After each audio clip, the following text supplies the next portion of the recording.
Welcome to Real TV. I'm your host, Katherine Thompson, and today my guest is Ann Tompert, a local children's author. I am so glad to meet you, Mrs. Tompert. Oh, well, thank you. I'm glad to be here. How many books have you written? Approximately 3 dozen. I have lost count purposely because I want it to sound big, you know. And how did your career in writing children's books start? Well, about 35 years ago, maybe closer to 40 years ago, I was teaching first grade. And I was reading, of course, all kinds of stories to little first graders. And I've always wanted to write. From the time I was about 12 years old and I read Little Women, I wanted to be Joe. But I didn't really know what I wanted to write. And of course, this was back in the dark ages when about the only thing a woman could do would be a nurse, a librarian, or a teacher. And my father thought I'd make a wonderful teacher, and how he had that right idea. So I went to school and I what's the word I want here? I'm struggling, majored, there's the word, majored in English so that, you know, I thought, well, that would be close to the writing. Really? Because I never told my father that I wanted to write. You know, I was very reticent about, I didn't tell anybody I wanted to write. So I thought if I took English as a major, then I would do all that reading, and then this would kind of help me to write. But I started to teach, and of course I kind of lost that little dream. I had it in the back of my head, but never really did anything about it until I was teaching in first grade, and then I knew what I wanted to do was to write for children. And I thought it would be so simple because these books are so simple to, you know, you read them, they don't look as if there's any work to them at all. Mm-hmm. And so I decided this is what I was going to do. It took me 3 years to sell my first story.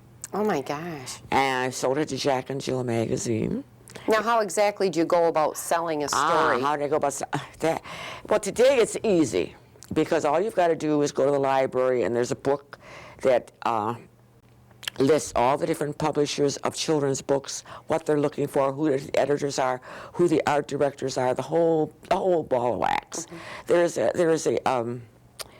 There's a society or an organization called Society of Children's Book Writers and Illustrators, which is a national organization with over 10,000 members.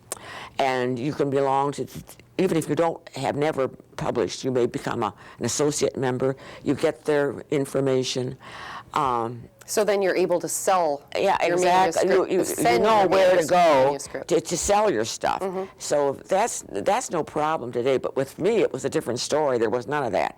I had to dig and you know, look for magazines and try to find out who the editors were and so forth. So you sold your first story to a magazine, Jack and Jill magazine. It's been on forever. I remember that because I had a subscription to it when I was a child. They're still doing Jack and Jill magazine, as far as I know.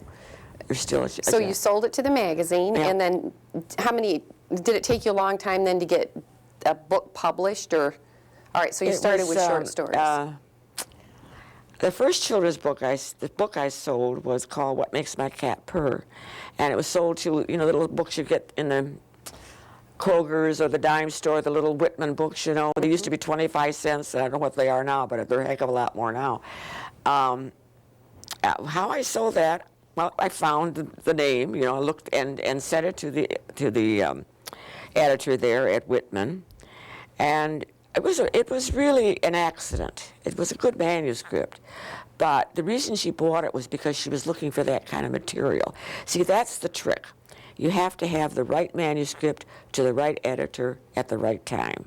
So a lot of it's luck. A good deal of it's luck. Timing. Yeah, it's timing. Yes, it's time. For instance, I'll give you a sample. Oh, I read that yesterday. This is so unusual. Grandfather Tang's story. All right, this one I probably wrote, I don't know when it was published, the 70s, 70-something or other.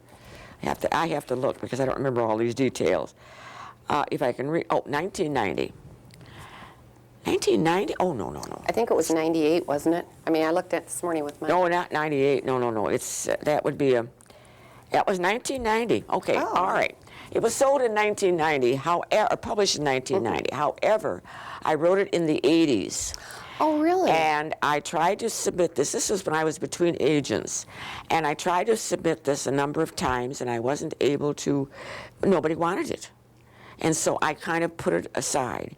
Then when I got an agent in 1990, probably, or a little earlier than that, she asked me to send some of the materials that I had done, and I sent her this particular manuscript.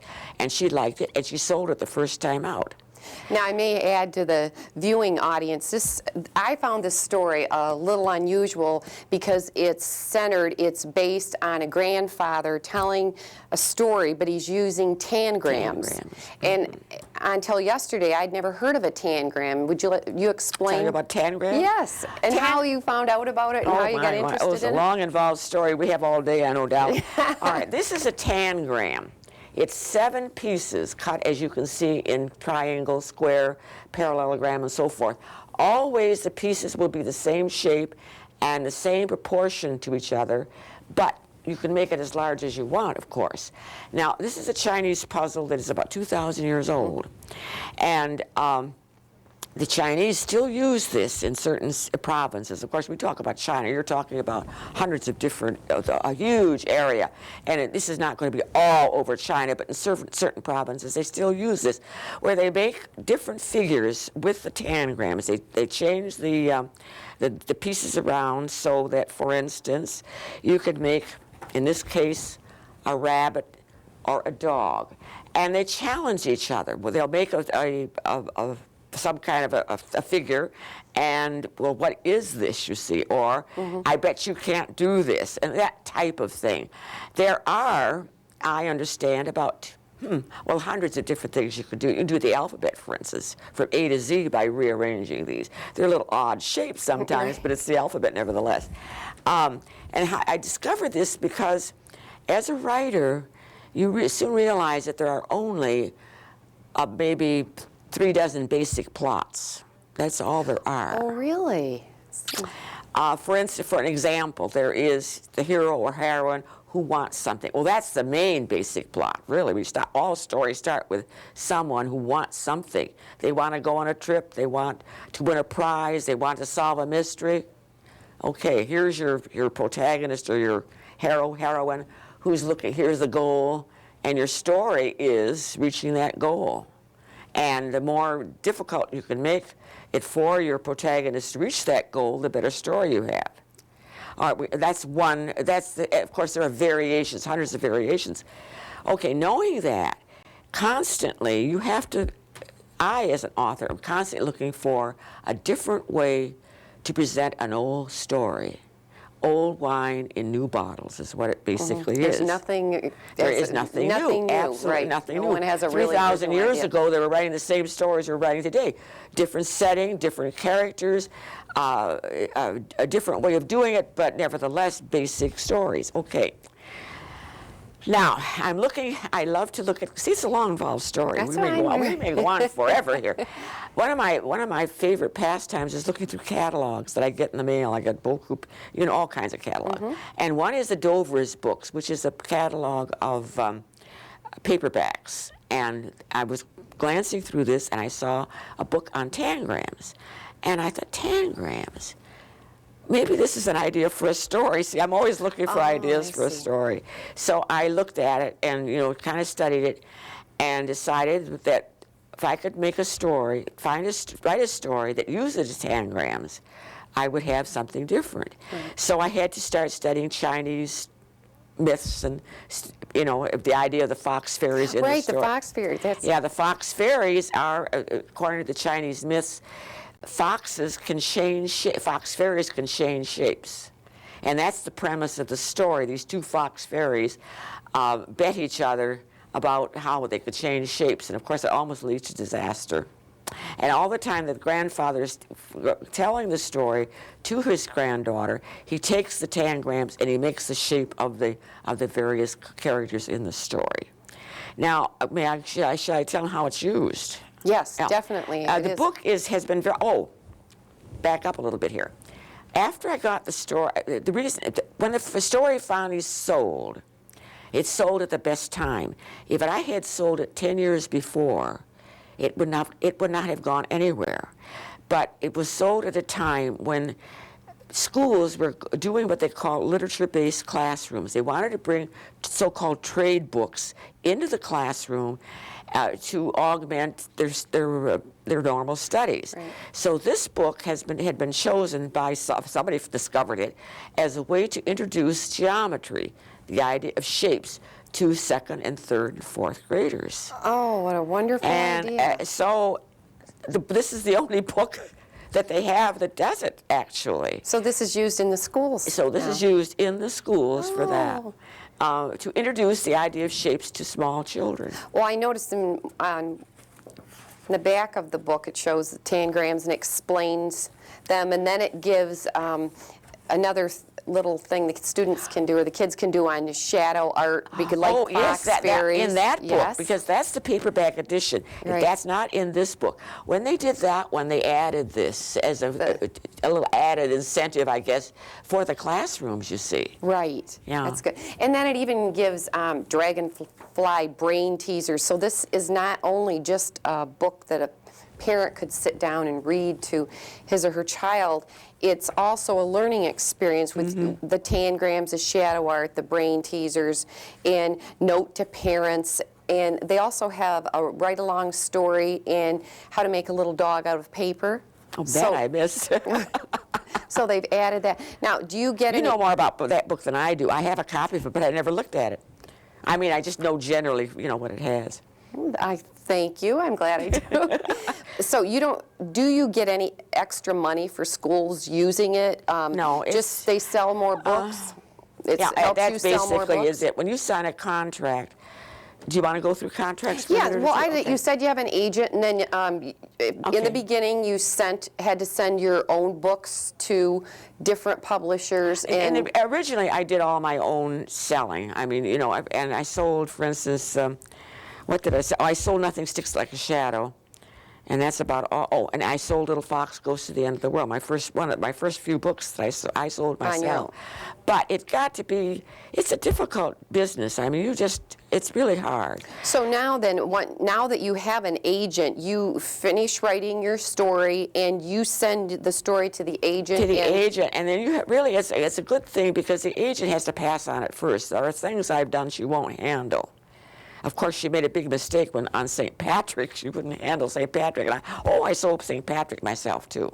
Now, does she give you, obviously she would give you a reason for not handling it? Well, basically because it's not any good. That might be one good reason. It's not sellable, or saleable, is that the word? Whatever. Or it's, she just doesn't feel she can handle it. She doesn't feel she can sell it. Now, she didn't feel she could sell St. Patrick because of its religious connotations. But she didn't realize, but I did, that there is a new interest of things with religious significance and so forth. And certainly St. Patrick, of all people, St. Patrick's Day every year. He's a national hero, not only a saint. Exactly. And not just the Irish. I mean, Irish by association like I am. Everyone's Irish on So the 17th. I sold that myself, and I've since then sold the same publisher, St. Nicholas, which is coming out in the year 2000. Oh. I'm real pleased about that. Yeah. Well, all right, what does your agent do then? It basically tries to sell. Okay, But yeah, so you sells. send the manuscript to your agent. Does your agent at any point say, Anne, if you made the following changes, Oh, yes. we could improve this? Yeah, you're right. Okay, so if I don't have a book here that will give you a good, hopefully, a good example of that. But I wrote something called, what was it called? Oh, A Carol for Christmas. And A Carol for Christmas is based on the legend that is told around the story of how Silent Night was written. Actually, what happened was, to make it real short, hopefully, the organ in this particular Nicholas Church in Obergau, I've forgotten what, someplace in Austria or Germany or someplace over there, was the organ was broken.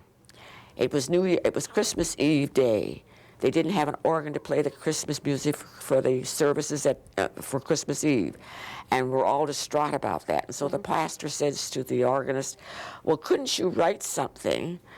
Couldn't you use your guitar? And the organist said, well, I can't play sacred Christmas music on a guitar. So the pastor says, well, if I write you something, will you? The reason the organ is all in shambles is because the mice have been eating at the innards. And so anyway, he said, well, if I write, and so he did. He wrote a little, The Silent Night is what he wrote, and the pastor set it to music, and that night they played it. Well, I told a straight story the first time, and my agent said, why not tell it from the point of view of a mouse? Oh. So I told it from the point of view of Jeremy, who is one of 17 brothers and sisters who are starving to death in the church. And so they're eating pieces of the organ, taking it home, making soup out of it, you see. And of course, that ruins the organ. And, the story goes from there, all from his point of view. So the agent is helpful from that standpoint. That's one thing I can remember. The agent also, I'm not very good when it comes to finance, contracts and that type of thing. And, so God said from that standpoint, she makes sure you don't sign something dumb and sign your life away. She talks to the publisher and they create the contract, and then that contract takes care of the selling of the books and the printing and so on. Yep, exactly. And you get so much percentage. You get an advance, what they call an advance royalty, depending upon how well known you are. And then as they sell the books, that takes away from the advance. You have to make up that advance royalty before you get more money. Right. Many of my books did not even make their advance royalty, so agents sometimes ask for a big advance royalty, so in case you don't sell enough to make up, at least you make pretty good money. And they make good money. Right. Agents, after all, they make a percentage. In my case, it's 20%. Okay. Well, now I notice, of course, all children's books are illustrated. And obviously, I know that the author and the illustrator are two different people because there are two different names here. But is there any impact that you have on the illustrations when you write the story? When you send it into your agent, do you have little sketches, or is it totally the illustrator is given a story and he or she creates what he feels will tell the story in pictures? You know more about this than I do. That's exactly what happens. Exactly, unless you happen to be very well known. And I think things are changing too a little bit, where there might be a little input. It's a volatile business right now. It really is. The publishers are changing. They're buying each other out, and a lot of stuff's going on.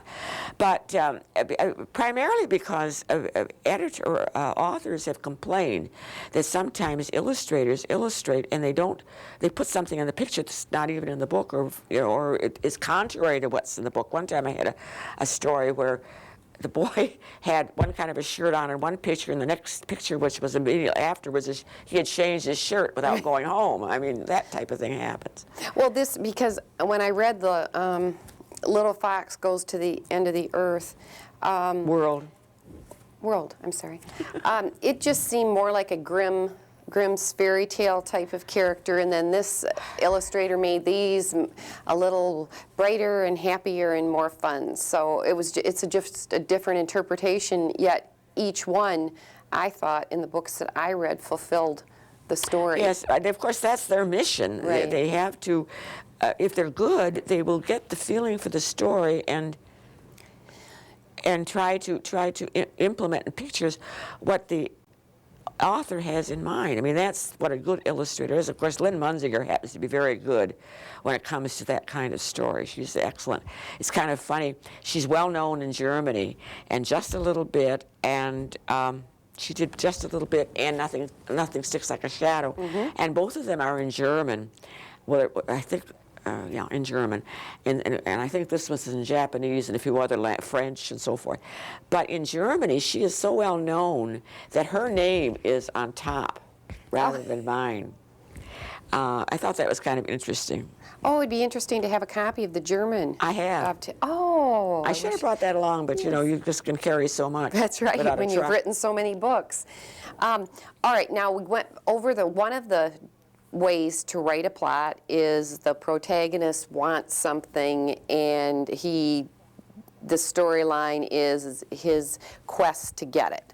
Okay, give us a couple other of the big ones for those people are interested in trying to write a story. I know I've seen in magazines before it said, be a writer of children's books, take our correspondence course. Yes. It could, offhand, can you think of a couple of the other ones Another that plots? you've used? Yeah, different types of plots. Oh, dear heaven. Basically, that's what it amounts to. Well, I noticed in some of the stories, in fact, the ones that I read, they seem to have a moral or a lesson. Oh, yeah. Is that the idea that you try and use in most Well, we don't children's use books? the term moral anymore No, because it just that's seemed like kinda there was a passé. lesson. But there is a lesson, but you don't. It has to be Subtle? There's the word. It has to be subtle. Now, for instance, I had a big argument with my editor on this particular book, The Hungry Black Bag, which is the one that's not going to be in the bookstores that's your until April. latest. That's the latest. Yes. And Well, tell us about that. You had an argument? this and- one, I had a little discussion with him over it often, and I lost, you might know, because when I first started out, I was, one of the main criticisms of my work was that I was too didactic. That is, I was, pointing out, this is the moral of the story, is too much practically like a teacher. speaking. And because I was brought up on Aesop's fables, that was the whole idea of a children's book. I learned my lessons. I learned from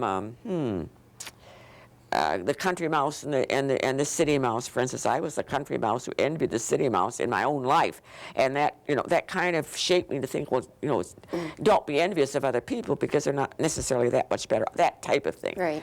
So. After I had so much criticism about being didactic or trying to teach a lesson, I very, very carefully tried to make it a subtle approach. And apparently I was too subtle when I did this particular one because he didn't like the ending, and he put his own ending on it. Basically the same thing, but in a more direct way. How did the two endings differ? Would you mind sharing that? Well, I have to give you the story. You see, here again, the story is of somebody wanting something. Here is old goat who is a greedy, greedy creature, and he has this black bag, and he wants to fill it. He wants more. He starts out by saying, let's see if I can find it. Page 1. Oh. I have mountains of stuff, but that's not enough. I want more, more, more. And it's market day, and he's going down the mountain, and everybody he meets, he takes their stuff away from them, puts it in his black bag, and the black bag gets bigger and bigger and bigger. And finally, he meets somebody who has a beautiful hat. He has a cocked hat.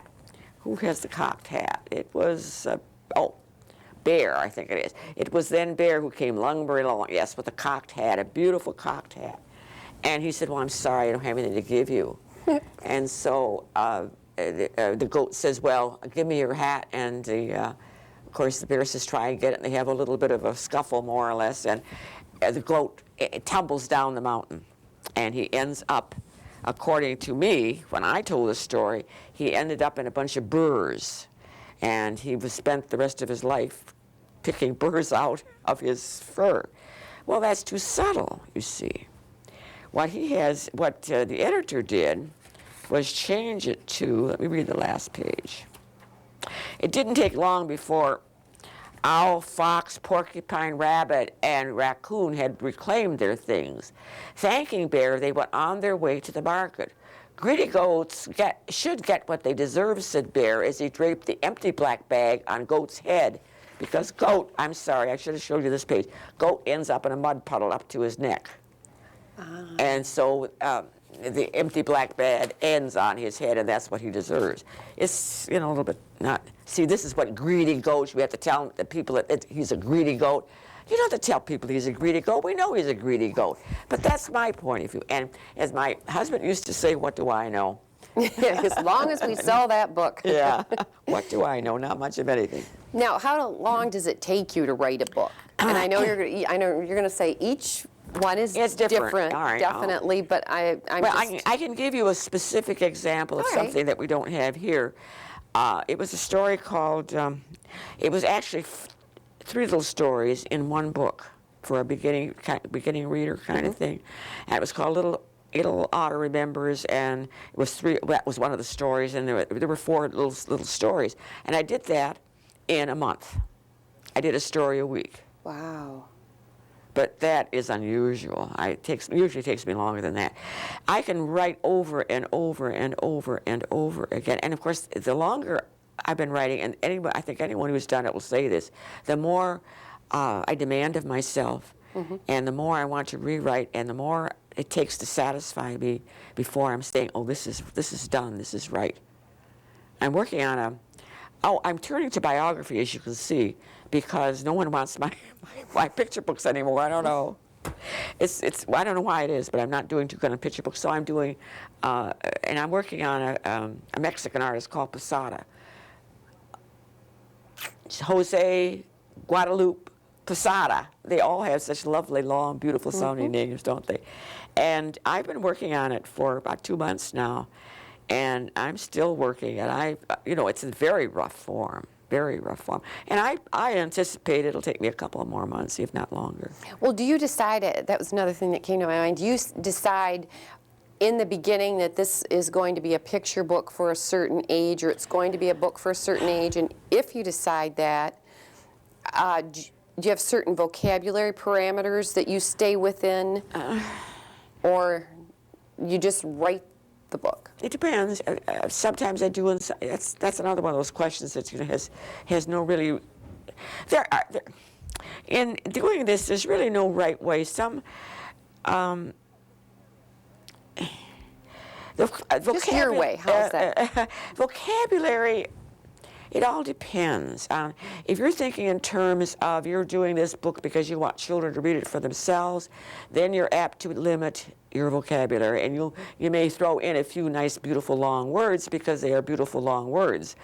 Fandango in this one, I yes, think. Yes, flandango is a good word. Right. Yeah, that in Nothing Sticks Like a Shadow, he dances a fandango. Yes, that is a beautiful big word. I love the sound of it.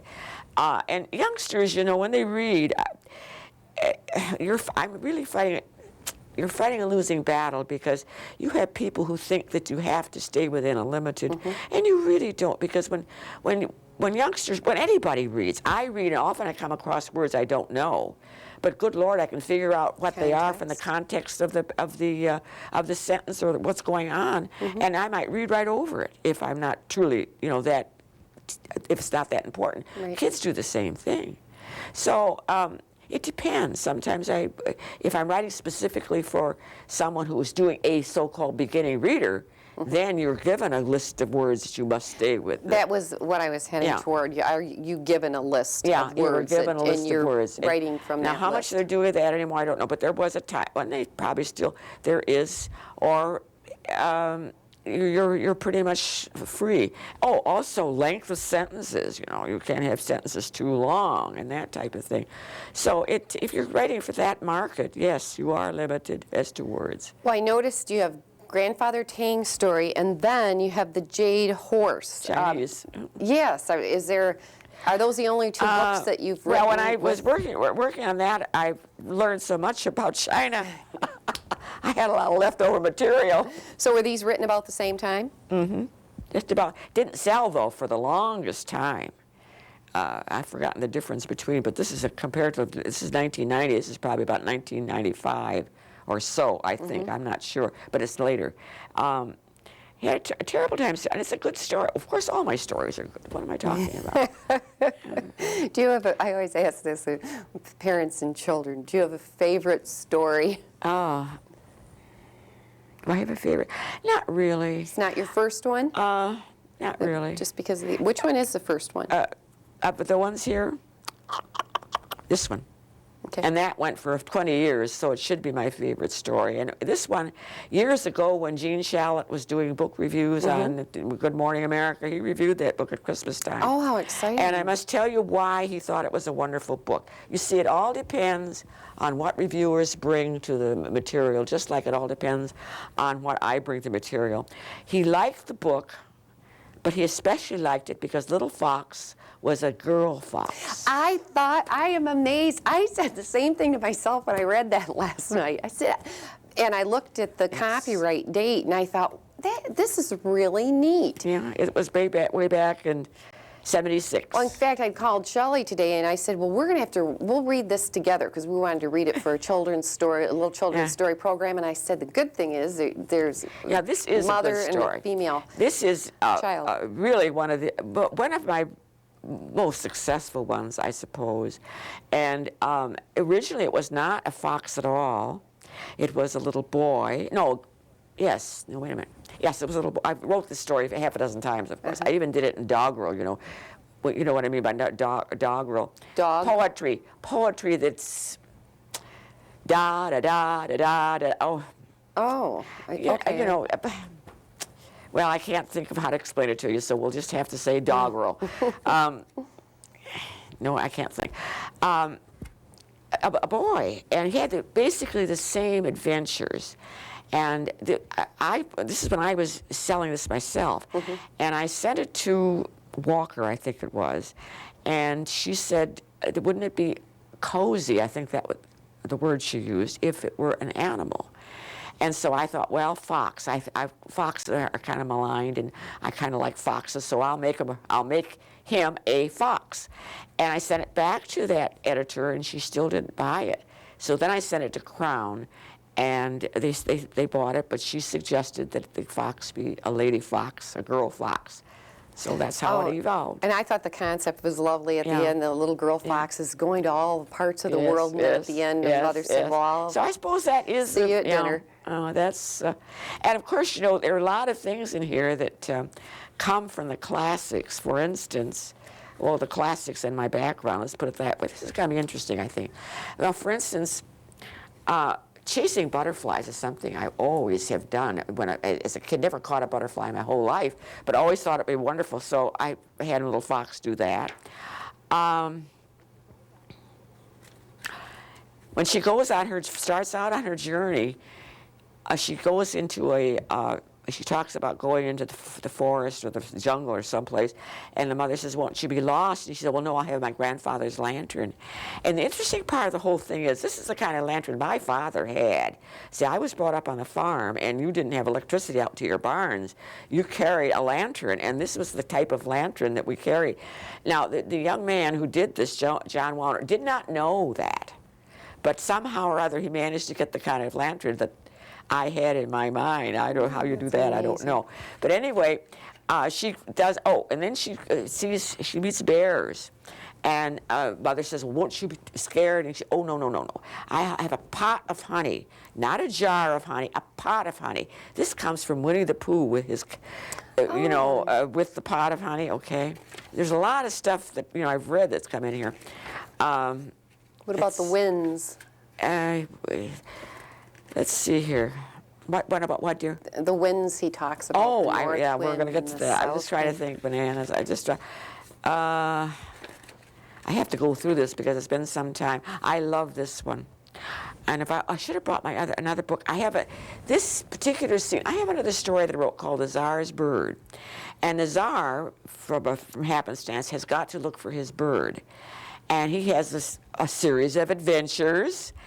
And one of the adventures he has is he has to climb this steep, snow-covered mountain.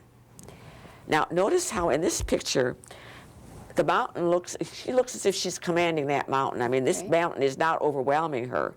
Now, in the book, The Tsar's Bird, the Tsar is frightened to death of this whole experience. Now, she isn't. She's exuberant, so it shows the picture. The artist did this mountain, this huge mountain, and you barely can see the Tsar in the mountain. It's the same scene. Oh. So this is once more reiterating what I'm saying. There's nothing new. It's a matter of interpretation. So let's see, she gets, she's in the desert. And in the desert, she has her father's umbrella.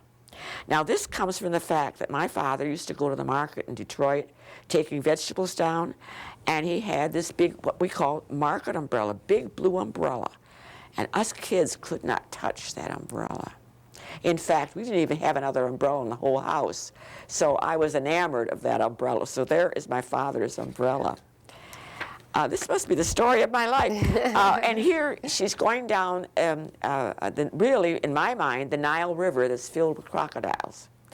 And my mother used to talk about crocodile tears.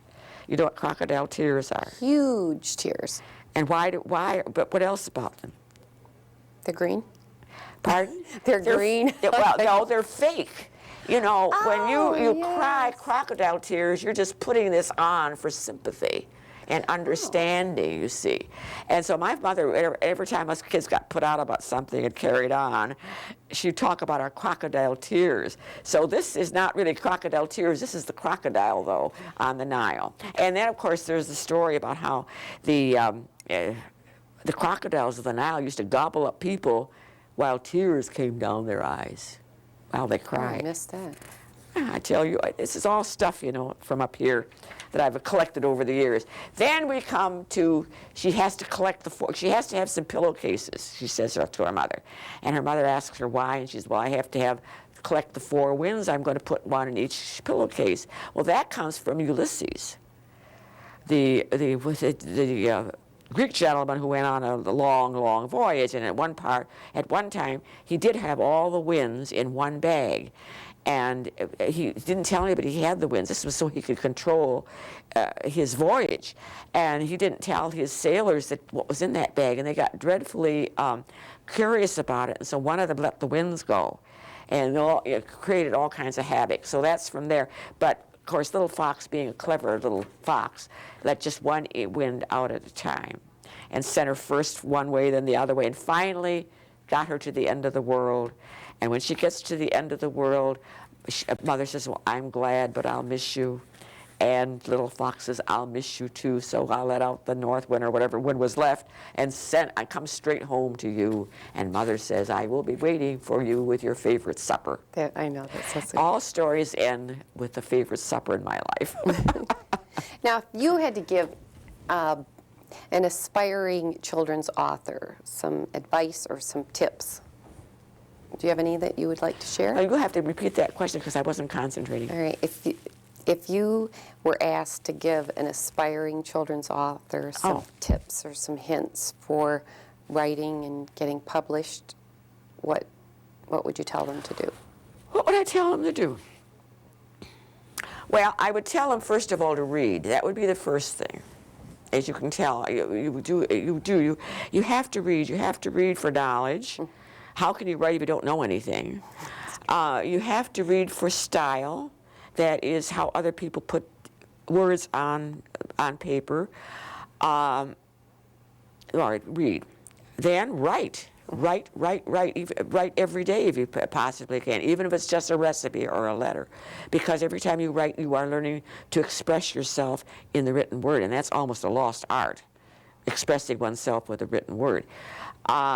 Then I would say join a writers group, a local writers group if you can find one. I think Barnes & Noble has one down there. I think, at least they used to, that meets. Then I would say join the Society of Children's Book Writers and Illustrators. It's a national organization, but they have a Michigan branch, which is very, very active. And they have programs, and, you know, they have all kinds of stuff to help you out. What else would I say? And the most important thing is to write, though. Mm-hmm. I mean, some people get so involved in wanting to be a writer and going to conferences and all that stuff that they don't have any time left to really write. And you don't need anything more than a piece of paper and a pencil. You don't need a lot of elaborate equipment. You don't have to be a certain age. That's a wonderful thing. I'm now 81. I'm still writing, and I anticipate I'll always write. See, so how old were you when you started writing children's books? I was 40. Okay. See, so I was a late bloomer, as they say. But I must tell you that Laura Ingalls Wilder was 60-something before she wrote the first Little House book. So you see, I'm... Well, what about some tips for parents? I know that Tips for parents, okay. people say What kind that of you tips? should read to your children. How do you pick out good books for your children, or does it really matter what kinds of books that you read to them? Or Well, could there you are all stress the importance of reading to There are all children? kinds of guides, you know, that you can get. There, everybody puts out a guide of some. I'm not in any of them, by the way. I mean, because they're not much good then, are they? But I think read what you like. I mean, And your children will like it. yeah, and I would think so. If you can't read something to someone unless you're very enthusiastic yourself, because you put part of yourself in your reading. Now, when I read one of my books, I really put on a show, believe me, because it's, you know, I love this book. After all, it's my baby. Well, maybe we could get you back here to read some of your books. I'd love to do it. Oh, Of that course, I'll be great. You'll say, "My gosh, what happened here?" But All right, Mrs. Tompert, thank you so much for joining us today. Darn, look at And how I long am we've been going on. inviting you back to read some of your books Oh, I'd love to do it, children. yeah. And we'll have another program. This time it'll be starring only Ann Tompert. Thank you very much for joining us today on Real TV.